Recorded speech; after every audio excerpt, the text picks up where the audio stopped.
mga guys, katatapos lang namin mag-inspection dito sa barko dito sa port ng San Ricardo. Proceed na kami ng liluan. Dito na yung mga kasama ko. So magbibiyahe na kami. Okay, let's go.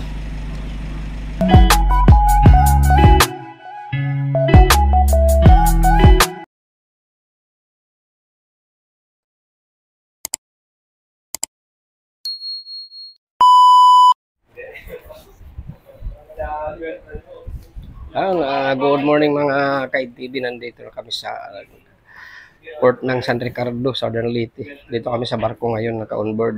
Mag-onboard monitoring inspection dito sa Sandrex Shipping, biyahe ng Lipata, San Ricardo. Ayan yung mga kasama ko from Central Office Manila, at saka si Engineer Roles Cubal. Malakas yung alon dito sa may pantalan mga ka-TV.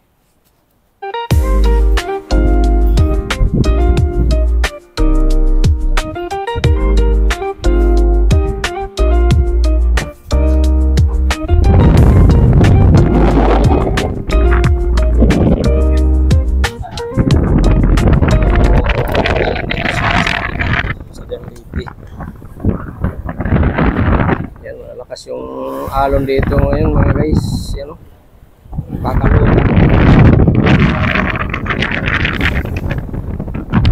sila nakakapagbiyahe, gawa ng expired yung mga papers nila.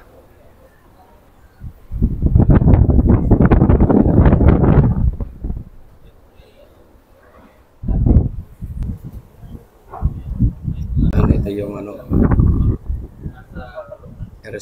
LCT na nagbibiyahe dito sa sa San Ricardo, Southern Leyte, ito Lipata, Surigao. Yung rolling cargo mga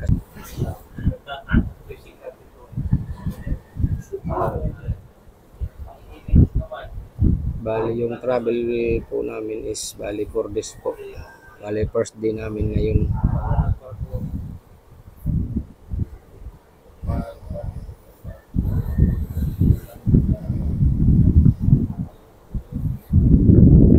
Travel po kami galing sa Palo, almost 4 hours. Pero kahapon kami nakahapon umalis mga ka-TV. Dumating kami sa Sugod kagabi is mga 7:30 ng gabi. So from Sugod nagbiyahe naman kami ng mahigit isang oras dito sa San Ricardo kaninang 6:30 ng umaga. Medyo maingay dito mga ka-TV kasi malakas yung hangin at maalon.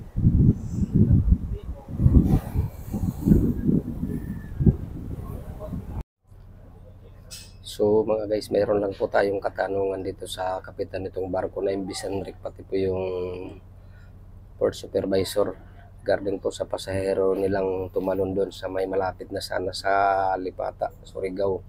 Yung pasahero po na yun ay sakay sa bus ng Piltrangco galing sa Quezon Province daw yun. Pauwi na sa kanilang lugar dito sa Mindanao. Parang may kaunti atang problema sa pamilya nila. Excited na sana daw yun makauwi, makita yung pamilya niya. Kaso malapit na sanang makadaong yung barko sa pantalan ng Lipata. Biglang tumalon na lang yung pasahero na yun sa barko. So tanungin na lang natin si kapitan at saka yung port supervisor. Okay, maraming salamat. Good morning, Kap. Yung tanong ko ba, anong pizza yun nangyari? Yung tumalon? Sunday, sir. Pizza. March, itong buwan lang? Ano, itong February? Ay, 24. Martes mo taron. 23? February 23? Morning, sir. Morning, pero nakuha kaagad yung bangkay na. Patay na. Buhay pa? Okay. Tapos, dinala pa sa hospital. Dinala, sir. Caraga Hospital, sir, sa Surigao. Ito pala si Kapitan. Ikaw, sir, ano, no? Fleet supervisor. Ay, ako pala si Id TV, yung YouTube channel. So, siguro, may ano yun, may problema yung ano na yung tao na yun, ano? Nakausap ko yung kapatid niyo ba, sir? Yung kinabukasan. Kasi yung bago siya tumalon, sir, yung cellphone niya, saka yung sling bag niya, nakalagay yung cellphone. Bago siya tinanggal niya, bago siya tumalon. Babae yun, lalaki. Lalaki po, sir, 52 years old na yun. Kaya nangyari, sir, nakontak siya ng pamilya niya. Saka siguro, bago naman siya tumalon, sir, ako din lagi siguro ng communicate lagi ng kapatid niya. Kasi pinapukasan, sabi ng kapatid niya, nung kausap ko na, kasi kinuha na ng shipping lines yung number ng pamilya. Ang sabi ng kapatid niya, siguro daw pag-alis ng Quezon Province, hindi na daw po yung kumain, sir. Wala daw kain yun. Kasi bakit alam ng kapatid na walang kain-kain, sir, na siguro nung nagbiyahe pa, nausap pa rin nila yun. Kasi excited daw yun na makauwi na. 19 years na daw siya hindi nakauwi ng sa pamilya niya. Pamilya na, sir. Kasi sayang, nandun na siya sa ano, sa tawid na, tapos nag-ano pa siya. ang sabi talaga ng kapatid niya, sir, nausap po. Saan daw yung pauwi, sir? Trento, sir. Sa Santa Fe, malapit na sa Trento. Hindi ko alam kung Mindanao, basta Mindanao yun. Sabi ng kapatid niya, sir, tinadala ng pera sa kapatid nila isa para makauwi dahil mag-birthday yung nanay nila. Tapos, yun na, nakauwi. Yun nga lang, sabi ng kapatid niya, sobrang excited din na daw, wala daw kinkain sa biyahe. Pero yung pasahero na yun, pasahero ng bus yun sa Piltrangco. Opo, sir. Kasi may ticket man siya nakita. Kasi nga, hindi naman nabasa yung wallet niya, cellphone. Kasi iniwan niya yung sling bag niya bago siya tumalon. Sayang, nandun na siya sa ano, part na sa kanila. Ano pa siya, tumalon pa, imbis na excited na siya makauwi, nandun na. Ilang oras na lang sana makaagod. So yun na lang, sir, ano, Kap. At maraming salamat dahil pina-unlockan nyo yung interview ko. Okay, maraming salamat na lang at good morning sa lahat. So mga guys, ayan, narinig natin yung ating mga pagtatanong doon sa Kapitan ng barko at saka yung port supervisor dito sa San Ricardo kung ano ang nangyari doon sa pasaherong tumalon sa barko. Okay, so ngayon panoorin natin yung video, mga ka-TV. Ito yung pangyayari sa Lipa Port, Surigao. Ito yung naganap. May isang pasahero na tumalon sa isang barko. So, panoorin natin.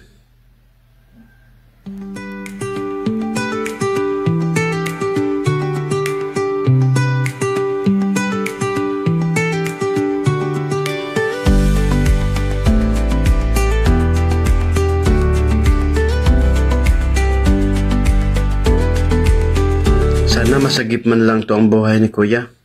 Tinatala kung ano pinagdaanan nito. Pero bilib ako sa kapitan nito. Kasi todo the rescue siya eh. Tadodo ko sa'yo. Kapitan, hindi man kita kilala.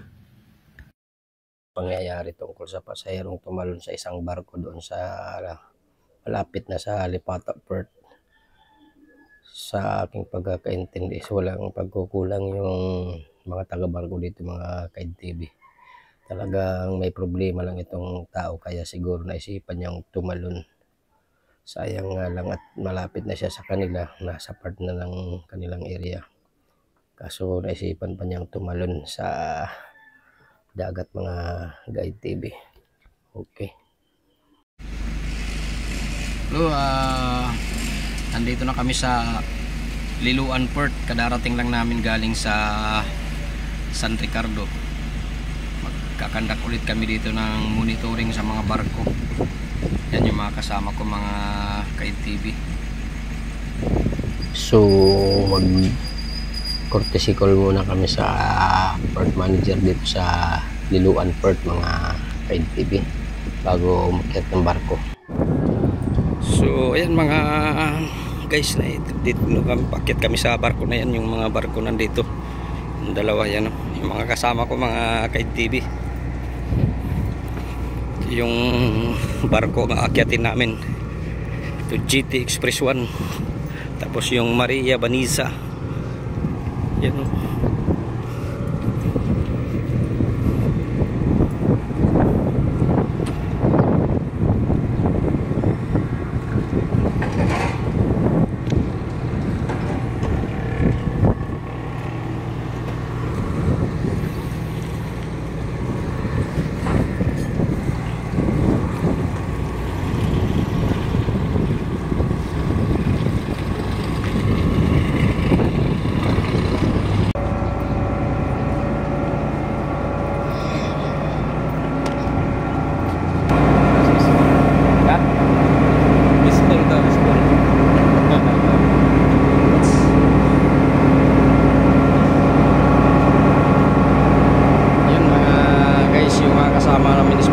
Sa bridge, kami dito muna sa baba.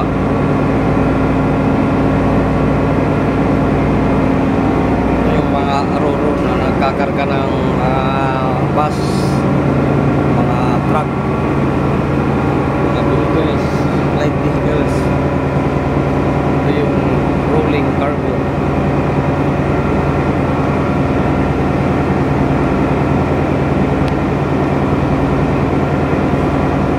Barko ito ng Montenegro. Dahil yung isang palis na hindi na namin naakyat kasi palis na rin sila, langanin na yung oras mga ka-TV.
Yan, dito na kami sa loob ng barko.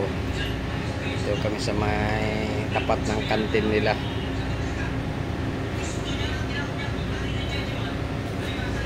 Ito yung restroom nila dito. Ito yung aircon, pero ngayon hindi pinaandar yung aircon kasi wala pa namang mga pasahero. Mamaya pa yung alis nito.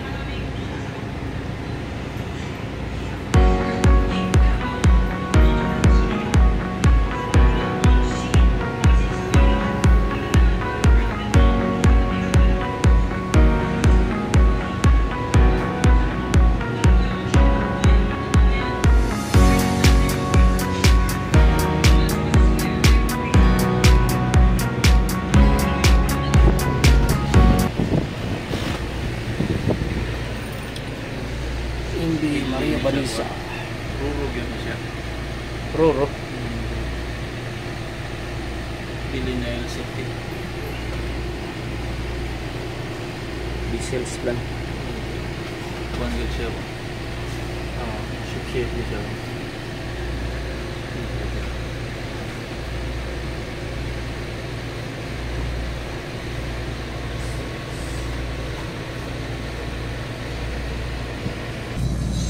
Yan mga ITV, yung port dito sa Liloan is ginagawa nila yun, pinalaparan nila. Apat na siya, nagano sila, widening, hindi widening kung sa kalsada. Hindi, nag-expand sila mga ka-ITV.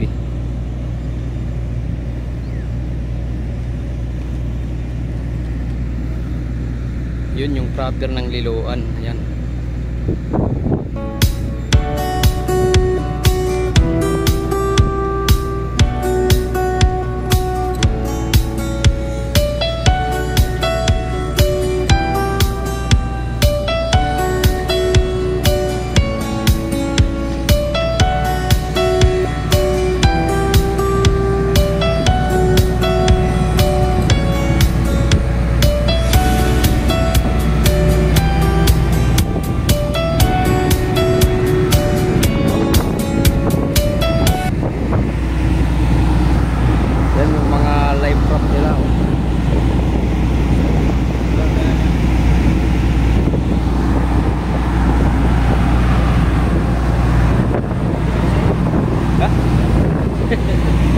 Lifeboat.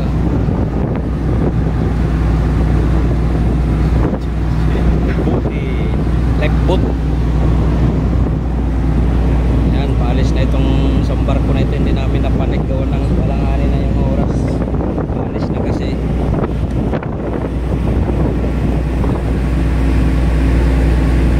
City.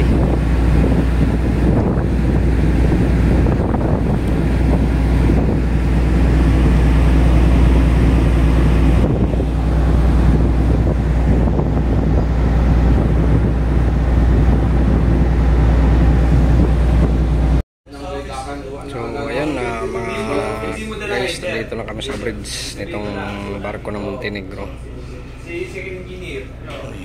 Ano sila for documentation, vessel monitoring.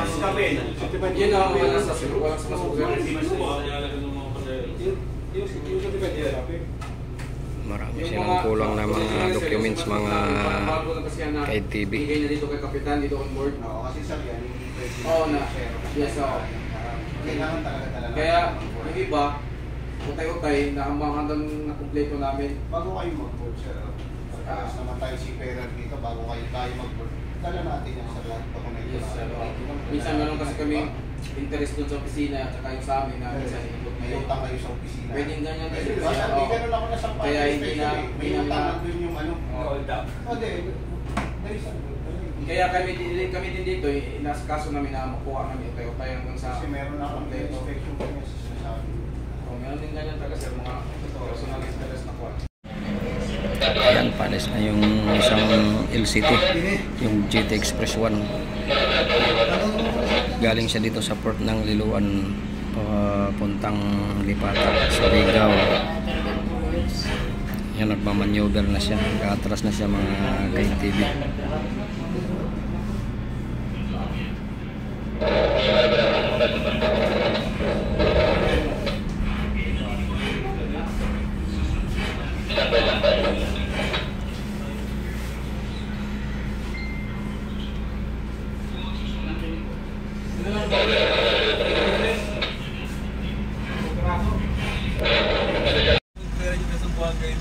So, good morning mga guys. Ngayon, paalis na kayo papunta sa Padre Burgos. Galing kami dito sa Liloan. Ito sa nga ko doon nabilid. Anong saman? Silpon. Diba? So, magbibira na kayo mga guys. Let's go. So, yan mga guys. Nandito na kami sa Padre Burgos. Kadarating lang namin. Nag-travel kami ng almost 1 hour and 46 minutes galing sa Liloan to Padre Burgos mga ka-TV. Nandun na yung mga kasama ko, bumaba na kasi mayroon nang nakadaong na barko dito. Yan o, yung barko. Akyatin namin yan.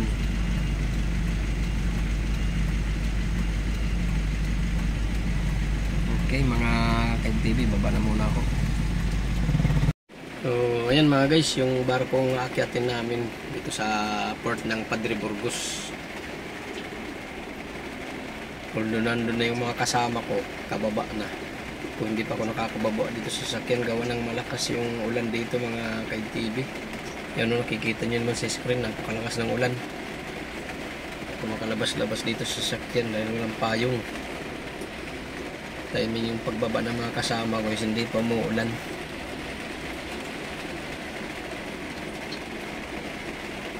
Ito yung port ng Padre Burgos, Southern Leyte mga ka-TV. Isa pa lang yung barko na dumating dito, yan o.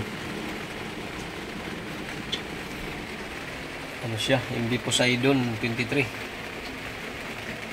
Yan o, MV Poseidon 23. Magpinsan ito at saka yung isang barko na MV Poseidon. Ito MV Poseidon guys.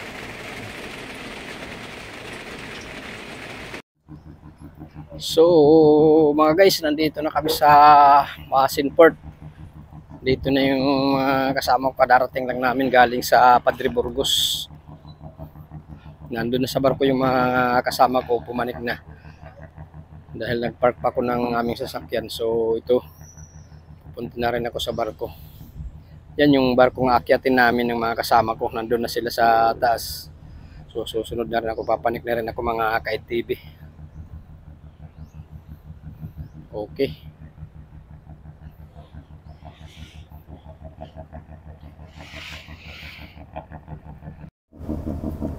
Yan mga guys, yan yung pangalan ng barko. LCT Josefi 1. Ito yung aakyatin namin mga kasama ko. Yan,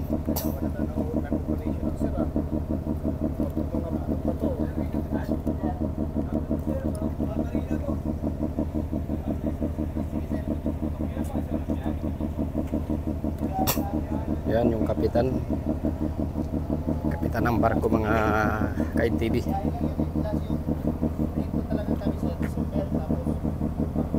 Ito yung port ng Maasin, Southern Leyte. ISP sila dito mga ka-ITV.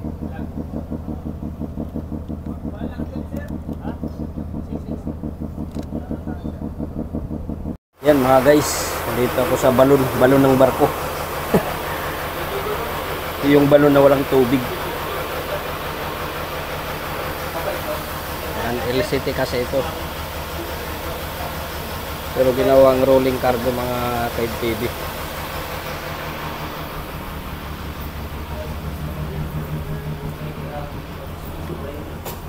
Kiyat na kami sa taas. Guys, punta kami sa bridge. Yan yung bridge mga ka-ITV. Bridge dito sa barko, hindi bridge na San Juanico Bridge ha.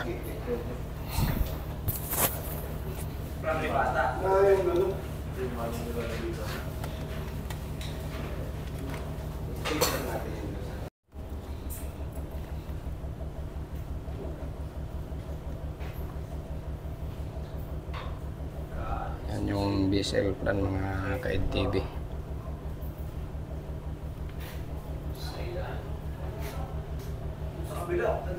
Sa Pagpipurgos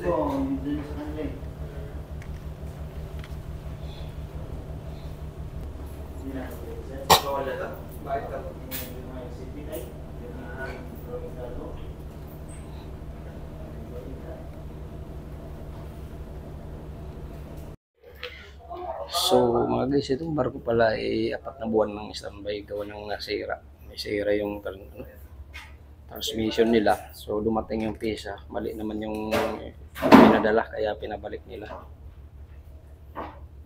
So medyo matagal-tagal na rin ang standby.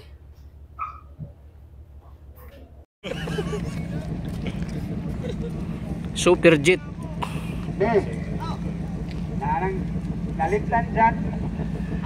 Yan mga guys, kadarating lang nitong Ocean Jet galing sa Surigao, Lipata.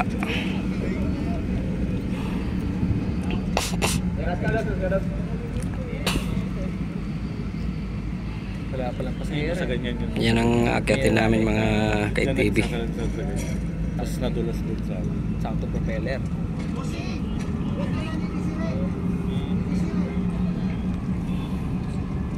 Bilis, takbo na yung torso. Walang pasahero. Parangin ko kuya. Hindi ka alis ka agad ka. Alis ka.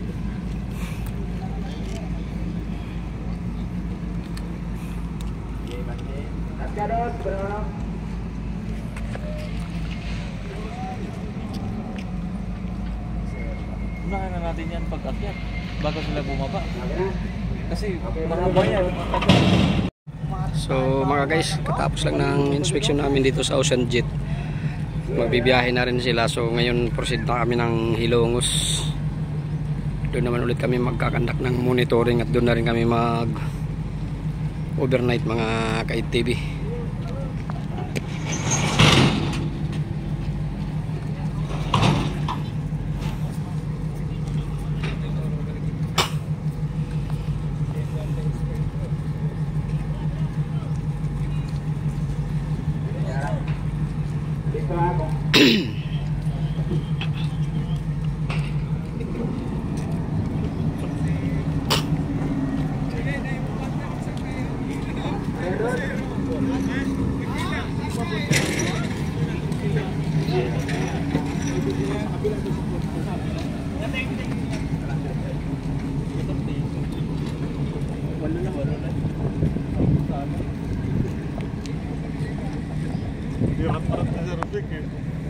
Kasi kanina namit siya kailan. So mga guys, nandito na kami sa port ng Ilongos. Bali pang 4 days namin sa aming biyahe ngayon para mag-conduct ng monitoring. Dito na kami sa port ng Ilongos.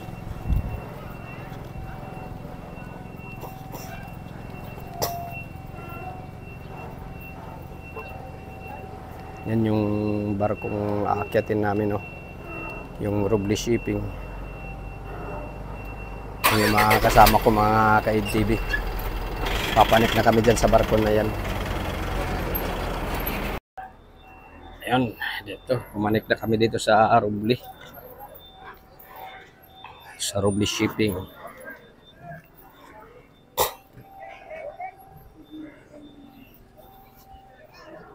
Tertian Stars. Ayan, no? Tertian Stars. Roble Shipping po ito.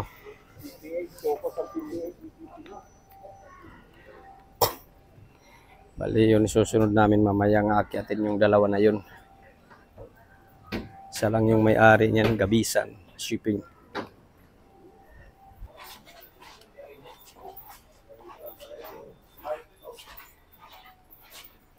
Yun, papunta kami sa bridge mga ka-FDB para sa mag-check ng mga documents.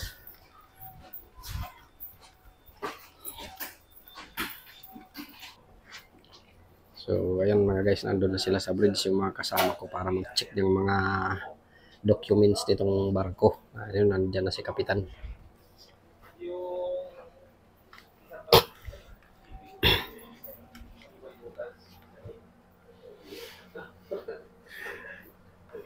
Yan yung bridge mga ka-FDB.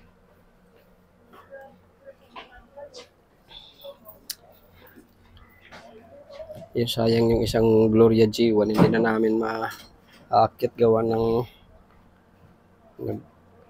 pasakay na sila ng pasahero. Paalis na rin yan papuntang Cebu mga ka-FDB. Bali ito na lang yung maakyat namin, itong Gloria to. Pero mamaya babalik naman yan mamayang hapon, so mamayang gabi namin yan aakyatin.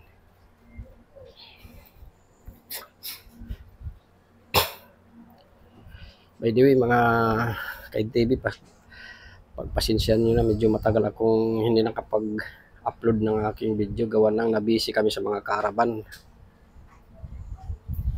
sa safety awareness ng Marina, kaya hindi ako nakapag-upload ng mga video.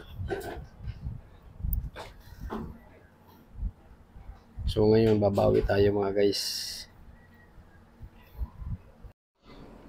So mga guys, itong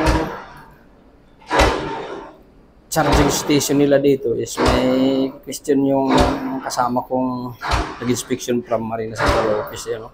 Kasi hindi daw po pwede yung ganito, pambahay lang daw itong design na ito mga ka-FDB, you know? Ito yung mga charging station nila dito sa barko.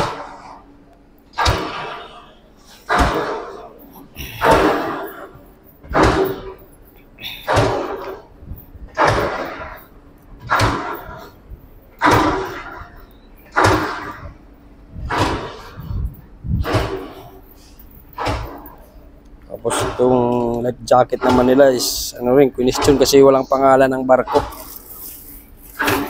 Ayan, no? Dapat mayroon daw ano yan, may pangalan kung anong pangalan ng barko at saka yung sa port sila naka-register.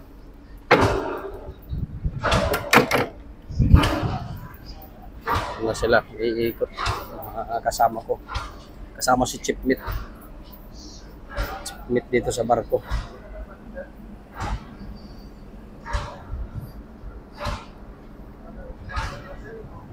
Ay, yung Santa Clara mga ka-FDB is paalis na, hindi na namin inakyat kasi tapos na pala namin na inspection niya ng una.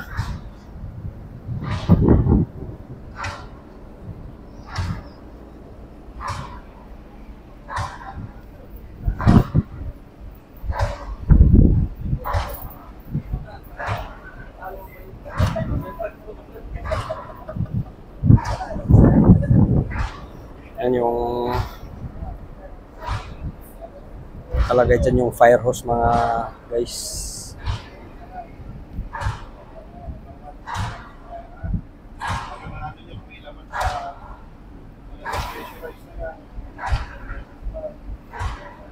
Yan, chine-check na rin ni Sir Vic yung fire extinguisher ng barkong ito.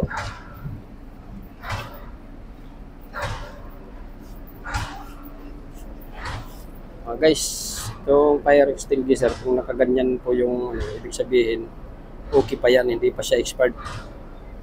Pag bumaba yung pinaka-gauge na yan, ibig sabihin expired na siya. Kailangan replace na itong fire extinguisher. Yan o.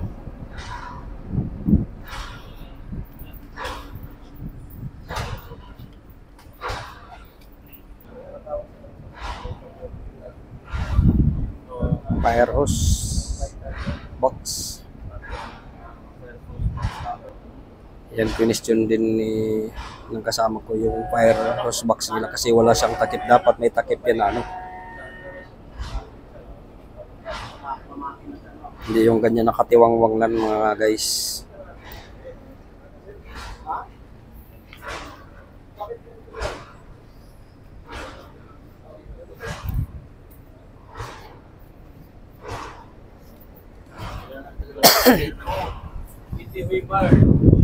Wala nang chicks kaya ano, kaya sila. Yung CR ng pambabae. Guys, linis.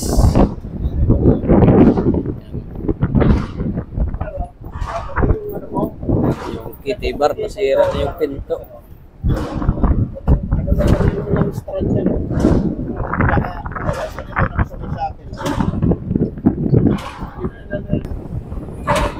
Yan mga guys, pati yung shackle nitong WS question din ng kasama ko kasi walang grasa. Yan parang may gamat na siya. At ayan mga kalawangin na rin. So, dapat hindi daw pinipinturahan yung may yung may thread kasi mas pag pinihit mo yan sisikip siya. So nandito na kami sa sa suite room and cabin.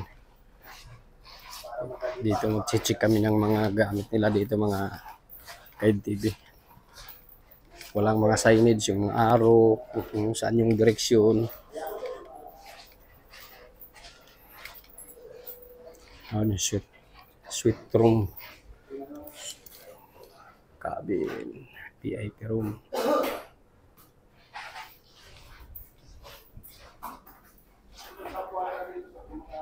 Yan, ito yung nila, vessel plan, mga guide TV.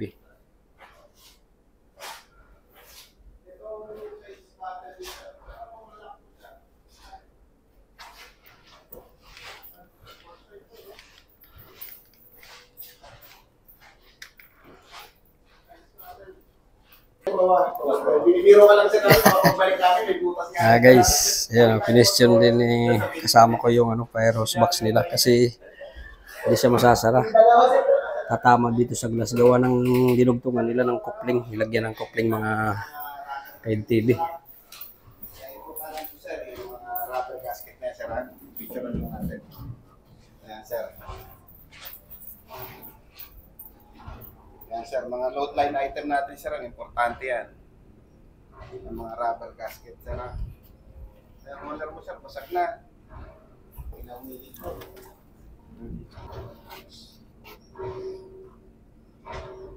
Wala na nga po, hindi na nga na Saka wala na rin si Kasi. Wala na rin si yung dogs mo. Wala na rin sa wala na ito. Palitan nyo na ng buka ito sir. Lagyan nyo ng to sir, ng mga density. Kasi hydraulic. So, para hindi nagkukurot na Philippines na.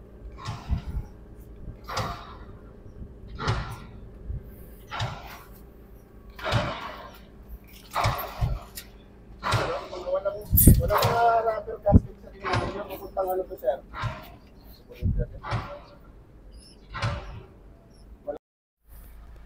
So mga guys, tapos na kaming maggandak ng diesel monitoring dito sa Hilongos. So ngayon pauwi na kami ng Palo sa office namin.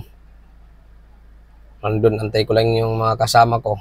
Nagano pa ng mga gamit nila. So check out na rin kami dyan sa tinikinan naming beach resort dito sa Hilongos, mga Kaid TV.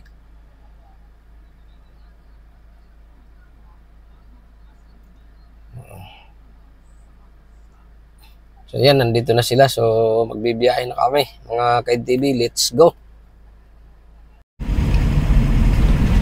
So sa ngayon nandito na kami sa office namin sa Pawing, Palo. Kadarating lang, galing kami sa Hilongos. Bali 1 week po yung travel namin, kasama ko yung mga taga Central Office Manila. Kapapark ko lang, mga Kaid TV. So hanggang dito na lang muna itong aking video. At kung bago ka lang sa aking YouTube channel ITV, paki-like and subscribe na lang. Din pakihit na rin yung notification bell para ma-notify ka pa sa susunod ko pang mga video, mga vlog, mga Kaid TV. Okay, maraming salamat.